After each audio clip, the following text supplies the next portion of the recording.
Hey guys, hope you're well. Today we're covering the CAGED system. It's one of those concepts that I think a lot of, not necessarily beginner, but beginner intermediate guitarists talk about, think about, but not necessarily in the complete way. I teach the CAGED system myself, but I teach it coupled with a couple of other points. I think it's really important that those points are hit. Otherwise you miss the concept of the CAGED and you can't use it to its full capability. So let's talk about it. So essentially what the CAGED system is, it's like a little acronym you have for CAGED, obviously being spelled CAGED, there for your chord shapes. So you've got your C shape. And most of you watching now probably know these shapes, yeah? C shape, A shape, G shape, E shape, D shape, just your open chords. So the idea behind the CAGED is using those 5 shapes there, we should be able to move them systematically up the fretboard to be able to get out of that one position. So you've got a C shape, an A shape, a G shape, an E shape, and a D shape. Now, just quickly where I did that, have a listen, yeah?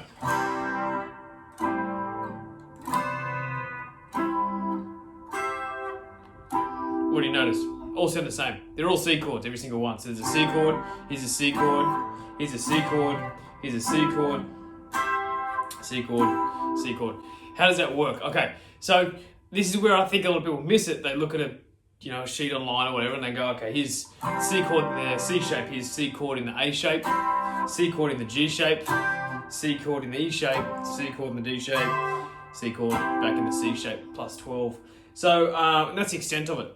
I feel like what needs to really be spoken about here is how I'm finding these shapes, not just looking at it, because this can be used for so many different concepts, scales, arpeggios, extended chords, all different types. It's just a concept that just kind of gets left at level 1 a lot of the time. So let's go through it. What's actually happening, right? So if we really break this down theoretically, the notes in my C chord are C, E, G, right? That's your 1, 3, 5 in your C scale. 1, 3, 5, that creates your C major triad. In this C shape, yeah, I'm playing more notes than C, E, G, but they're just doubles. So I'm playing C, E, G, C, E. 2 C's, 2 E's, right? So ignore that, just think about your main note, C, E, G. When I go up to this A shape here, it's still C, E, G. I'm just playing C here, E here, G here. When I go up to this G shape here, I'm playing C, I'm playing E, I'm muting the D string, playing G, playing G, playing C. Now, how I would properly do this in other chords is a shape like this. I'm going to talk about it in a second. When I go up to this little spot here, the E shape, I'm playing C, playing E, playing G, and the D shape, playing C, playing E, playing G, C, E, G, back at the original position. So, how you use this in context, right? Let's say we picked a chord and we picked a shape. So let's say we want to find how to play a D major chord, and we want to find that D major chord in the A shape. So I'm going to play an A chord. Obviously not a D chord, right? D chord has to have the notes D, F sharp, and A. But how you find this using your CAGED system quickly, instead of trying to go, oh, okay, that's a D, okay, that's an F sharp, that's an A, could play it there, could play it there, whatever. This is a really quick way to do it. So A chord, we want to find a D. Find the root note in this chord. So where is the A note in this A chord? The middle finger, right? Keep track of that and move this across the neck until that note becomes a D, keeping shape. So if I go A sharp, B, C sharp, D. There's my D chord. Check it, D, F sharp, A, D chord. Do another one, stay the same shape. Let's do let's do an E flat chord, right? So let's go, okay, A, there it is. A sharp, B, C, C sharp, D, D sharp, which is E flat. If you want to check it, there's your E flat, reform your shape. I'm going to do this with a couple of shapes so you can see. That shape's nice and easy because there's no open strings involved. The G shape's a little bit different, so we'll talk about that. Let's go to the D shape, right? Obviously a D chord at the moment, D, F sharp, and A. If we want to turn this into, say, let's do an F chord, just picking random ones here, there's no systematic behind here, just whatever pops in my head. Find the root note in the shape. There it is, 3rd fret on the B string, that's my D note in the D chord. Now I go, okay, that's a D, that's a D sharp, that's an E, that's an F. Now I'm playing an F chord. F, A, C, F, A, C. You know what I mean? High position to play it in. So those shapes are nice and friendly. When you get to shapes like the C shape or the G shape, you get into a little bit of a situation. So when you play, let's do the C shape first, right? It's the first one off the list. When I play C, What I've got to remember is there's an open string here, yeah? So I've got 3rd fret, 2nd fret open, which is 0 if you want to call it, 3, 2, 0, 1. Technically what that shape is that finger's playing, you know, behind the nut in this case. That's the open string. So when I move the shape across, I've got to bring that open string with me by adding an extra finger. That's where some people lose the knack of the C shape and the G shape later on too. So, same process though, yeah? I'll do this in 2 steps. Here's my C chord, C shape. Let's find let's find a D chord. So we go C, C sharp, D. Now if I play this, you'll notice something a little bit off there. It's the G note, right? That's not in your D chord. What we did wrong is we didn't move the open string with us. So the shape that we reform is this. That's now my D chord. So if I play my C like this, I know this looks weird. That's C, bring that, C sharp, D. If you know your arpeggios too, it's also your D major arpeggio, but we'll talk about how that relates in a minute. Same thing with the G chord, right? So G chord, yeah, there it is. Doesn't matter too much if you're doing this, you know, with your 2-finger variation, or if you're just doing it with the 1 finger. It's just a double up of a different note, that's fine. So for this case, I'm just going to do the 3-finger variation of G. So we've got 3rd fret, 2nd fret, 3rd fret. This is obviously a G chord at the moment. If we wanted to turn this into, say, a B chord, we go, okay, where's the G? There it is. It's also down there. Use the top for this demonstration. So there's G, G sharp, there's A sharp, there's B. Same problem. Doesn't sound right, yeah? Because when we play G, you've got the D, G, and the B string there that are all open.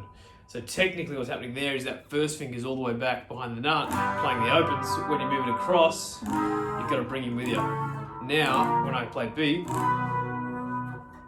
sounds like a B chord, right? Just in a different position. So you've got to watch out for those ones, because they're not, what is the word I'm looking for? Simultaneous strings. All in a row, like the A chord or the D chord or even the E shape, yeah, you can just pick those individual strings. When you've got the G, you've got to split, and when you've got the C, you've got to split as well, so you've got to carry those across. Now, let's do a couple more, yeah? I'll just fire some away like I'm getting questions and responding.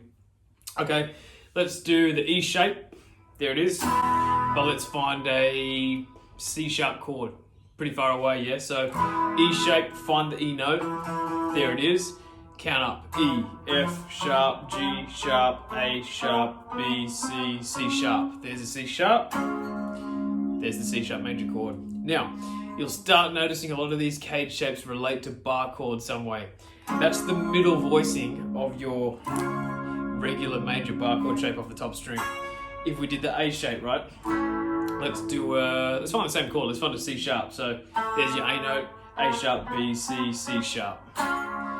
That's the middle voicing of, or the middle inversion, I should say, of your regular bar chord, right? So there's a bit of a crossover there. Same with D chord as well. Here's your D shape. If we wanted to find E, we've got D, D sharp, E. There it is. Not many people actually use this shape, but that's the bar chord shape of the D string. So there's a bit of a crossover there.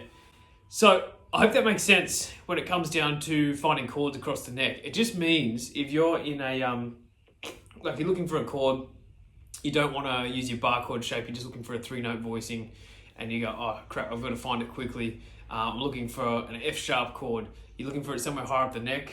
A lot of people only know their bar shapes when they're, you know, beginner intermediate. You can go, okay, I'll use a D shape. D sharp, E, F sharp, cool. Now I'm playing an F sharp chord higher up. Now, where I find that kind of limits your knowledge is it restricts you into one way of thinking. I like to think in about 4 different ways to find chord shapes. One being CAGED system short, one being the actual note knowledge, the other being arpeggios as well, and the other being voicings of your, or inversions of your bar chords. Voicing is probably another option, so there's 5, yeah. So there's so many different ways you can do it. I want you to think of CAGED system as just like a tool. It's not the tool, it's just a tool that should be worked with other tools in conjunction to find what you need. So let me give you a demo of this, right? So the CAGED system doesn't give you all the possible chords into spots. So let's pick a chord. Let's play a D chord, right? So sure, we could go, okay, let's find a D chord using a CAGED system. I know I could just use a D shape, but we're not going to do that. We're going to go A shape. Righto, there's the A sharp, B, C, C sharp, D. Okay, I found a D chord. Bar chord? No, another D chord. An inversion is just a root position there. Inversion, second inversion. This is first inversion. Bar chord. They're all different types of Ds. The other way that I like to do it as well is with arpeggios. If I know my D major arpeggio, that also gives me the same chords I just played. They're all D chords, right? Arpeggio going backwards. D chord, D chord, D chord, D chord, D chord, right? Arpeggio going this way. D chord, D chord, D chord. You'll notice the crossover, that's like the A shape now. So there's a bit of crossover they're always using in guitar because there's only so many notes, only so many patterns and shapes, yeah? Another arpeggio, bar chord, first inversion, second inversion, root, first. So just think of the CAGED. I know I blasted through that, but this video is just about the CAGED, so I'm just worried about that. But think of the CAGED as a tool. It's not the one-all, be-all. It's just a method. Where the other system comes into play with the CAGED stuff as well is also your scales and your arpeggios like I just did then. So I'm going to do the same thing, but I'm going to show you how the scale positions relate and then also how the arpeggio positions relate too. So if we go, I keep using A shape for some reason, probably because it's easy, I'm being lazy. So if we go to the G shape, right? Now, if we move this across to say an A chord, we go, okay, cross, we've got to add the bar. This is now an A shape. Now, my arpeggio is actually riddled in this chord. So the notes of the chord are A, C sharp, and E. So if I go A, C sharp, E, A, C sharp, E, A. So you'll notice that's the A major arpeggio, but it's in the G shape talking CAGED system, yeah? What you can also do here is play your scale, right? So A major's got 3 sharps. The CAGED kind of eliminates this kind of thinking, how I'm thinking theoretically, but I'm making sure I'm just being detailed. So 3 sharps, F, C, G. So we're gonna go in the G shape, check it out. Let's play it for a sec. Now, ready? See what I'm doing there? So I'm going A, B, C sharp, D, E, F sharp, G sharp, A. I missed a note there. Don't listen to me. Righto? So that's now the A major scale, but it's in the G shape or the G position, whatever you want to call it. Now, if we did this with a different one, let's go say, what did we use? Let's do the C shape, another one of those annoying ones. As we move it across, we've got to go, okay, got to add, reposition, move the open strings with us. Let's find an F chord, so C sharp, D sharp, E, F, reposition, rock and roll. Now, in F, notes are FAC, arpeggio, FAC, FAC. Scale-wise, we go, okay, F major's got a B flat in it, so we're going to go F, G, A, B flat, C, D, E, F. So I've just played you the F major chord in the CAGED shape, in the C shape. I've also played you the F major arpeggio and the F major scale. Really important, yeah? If you can do those 3 things with the CAGED system, that's kind of using it to a good potential of the system, not just thinking chords. But if you can use it as a guideline and use the CAGED system to help you learn your notes, way better way to go. Knowing your notes is always the best way. CAGED system is just a little helper. It's a little tool to find your position. Think of it like that. So yeah, I mean, you could do that with all the shapes. I could keep going, but I think you get the idea. One other thing I want to do is just talking about the minors versus the majors, because a lot of the time people do CAGED and you'll notice the whole time they're all major chords, right? C, A, G, E, D. Now, why people get lost with this is because, well, you don't usually do a C minor chord in the open position. You can, because you just got to change the E flat to the E to an E flat, and you get C, E flat, G. But the shape's not the same anymore because I can't use the open E string down the bottom, blah, blah, blah. But what I would do is use these shapes. Let's go the E shape. Righto. Just think major for a second. You can do this either side, I'll show you in a minute. Find the E note, there it is. Let's find a G chord. So you're E, F, F sharp, G. Righto? That's now a G major chord.